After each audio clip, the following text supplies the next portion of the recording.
ভারত যেকোনো সময় পারমাণবিক অস্ত্র ব্যবহার করতে পারে বলে ভূরাজনৈতিক বিশ্লেষকরা বলছে। এছাড়া ভারত পাকিস্তানকে ভয়ও পাচ্ছে, কারণ উভয় দেশেরই রয়েছে পারমাণবিক অস্ত্র।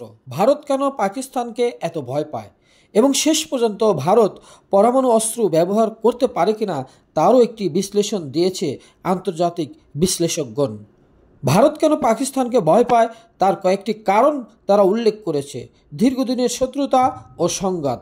ভারত ও পাকিস্তানের মধ্যে 1947 সালে দেশভাগের পর থেকে 4টি বড় যুদ্ধ এবং অসংখ্য সীমান্ত সংঘর্ষ হয়েছে। কাশ্মীর ইস্যু উভয় দেশের মধ্যে প্রধান বিরোধের কারণ।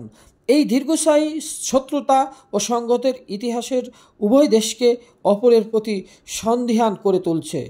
এবং আরেকটি বিষয়, পারমাণবিক অস্ত্র। ভারত ও পাকিস্তান উভয়ই পারমাণবিক ক্ষমতাধর রাষ্ট্র। পরমাণুর অস্ত্রের উপস্থিতি উভয় দেশের মধ্যে একটি সামরিক সংঘাতের ঝুঁকি অনেক বাড়িয়ে দেয়। একটি সীমাহীন পরিসরের যুদ্ধ এবং পারমাণবিক যুদ্ধের দিকে মোড় নিতে পারে, যা উভয় দেশের জন্যই ভয়াবহ পরিণতি ডেকে আনবে।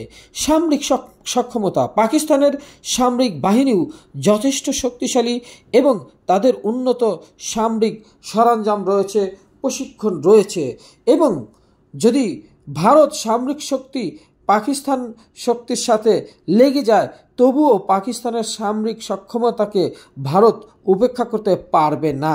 এজন্য তারা কিন্তু খুব ভয় পাচ্ছে, কারণ ভারত যদি পাকিস্তানের ক্ষতি করতে চায়, পাকিস্তান কি কম ছেড়ে দিবে?